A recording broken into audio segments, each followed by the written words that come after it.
अस्सलाम वालेकुम। मेरा नाम ज़ीशान उस्मानी है। आप लोग अल-नाफ़े के ऊपर मेरा कोर्स फाउंडेशंस ऑफ़ एआई ले रहे हैं।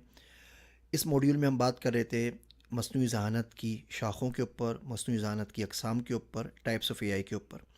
हमने पिछले लेक्चर्स के अंदर वीक एआई और नैरो एआई के ऊपर बात की। अब हम बात करते हैं स्ट्रॉन्ग एआई के ऊपर, जिसको हम जनरल एआई भी कहते हैं। ये एआई आपको उमूमी तौर पर फ़िल्मों में नज़र आती है। मिसाल के तौर पे स्टार वार्स का R2-D2 जो रोबोट था, टर्मिनेटर्स आपने देखे टर्मिनेटर मूवी के अंदर, डिज़नी का वॉली था, फ्लबर था, हॉल 9000 था, एक्स मैकेनिका टाइप की जो मूवीज़ हैं, ये सारी की सारी स्ट्रॉन्ग एआई की एग्जांपल है, जहाँ पे एआई एक एल्गोरिथम एक से ज़्यादा मुख्तलिफ़ मौज़ूआत पे काम कर सके, एक से ज़्यादा मुख्तलिफ़ किस्म के डोमेन्स में मुख्तलिफ़ किस्म के मसाइल और प्रॉब्लम्स को सॉल्व कर सके, जैसे कि इंसान सॉल्व करता है। ये जो टाइप है, this doesn't exist in its full definition. थोड़ी बहुत हमारे पास आ रही हैं, हमने GPT-3 की एग्जांपल देखी, डीप माइंड की कुछ एग्जांपल्स हैं, हल्के हल्के हम उस तरफ जा रहे हैं। This is the AI north star everyone is chasing. ये वो कुतुबी सितारा है एआई की, वो क्या कहते हैं, वो स्विम्बर है जिसकी तरफ हर शख्स जाना चाहता है। इसको हम AGI भी कहते हैं उन किताबों के अंदर, जिसको हम आर्टिफिशियल जनरल इंटेलिजेंस भी कहते हैं। डीप माइंड और ओपन एआई इस वक्त तक दुनिया में दो बड़ी कंपनियां हैं जो कि AGI के ऊपर काम कर रही हैं। इसके अंदर एक प्रॉब्लम को मल्टीपल वे से सॉल्व किया जाता है।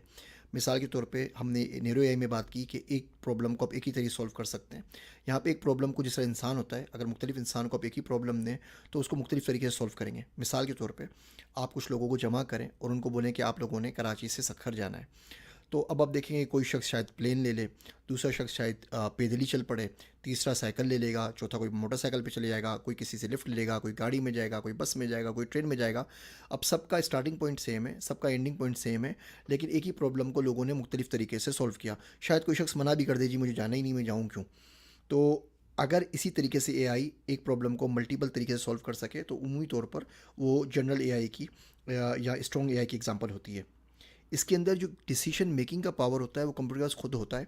वो खुद डिसाइड करता है कि किस जगह पे कहाँ पर मुझे क्या स्टेप लेना है और किस तरीके से इस प्रॉब्लम को सॉल्व करना है।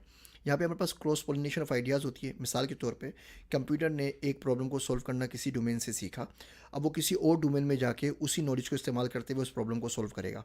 मिसाल के तौर पे कंप्यूटर ने सीखा कि गाड़ी किस तरह चलाई जाती है, लेकिन कंप्यूटर ने कभी मोटरसाइकिल चलाना नहीं सीखा या हवाई जहाज़ उड़ाना नहीं सीखा। अब जो कुछ भी उसने गाड़ी चलाने से दो चार बेसिक चीज़ें सीखी हैं वो उसको अप्लाई करने की कोशिश करेगा हेलीकॉप्टर को उड़ाने पे, जहाज़ को उड़ाने में, साइकिल चलाने के अंदर या मोटरसाइकिल चलाने पे। किस हद तक कामयाब होगा या नहीं होगा ये दूसरी बात है, लेकिन एक डोमेन से जो आपने नॉलेज हासिल की होती है अब दूसरी डोमेन पे अप्लाई करते हैं। मिसाल के तौर पे अगर आप स्कूल के अंदर ABCD या लिबे पढ़ते हैं और लैंग्वेज पढ़ते हैं, तो स्कूल के अंदर तो आप जो उनकी पोइट्रीज होती है उसको सॉल्व करते हैं, लेकिन बाद में आप नॉवल लिखते हैं, तकरीर लिखते हैं, कुछ और करते हैं, वो सेम जो बेसिक अपने अल्फ़ाबेट सीखे होते हैं आप पूरी ज़िंदगी उसको मुख्तलिफ जगहों पर इस्तेमाल कर रहे होते हैं। ये हिसाब किताब हमारे पास रियाजी के अंदर है, स्टेटिस्टिक्स के अंदर है। बेसिक जो हम इंफॉर्मेशन नॉलेज सीखते हैं उसको मल्टीपल मुख्तलिफ तरीक़ों से मुख्तलिफ जगहों के ऊपर हम अप्लाई कर सकते हैं। इसी बात को अगली वीडियो में आगे बढ़ाएंगे।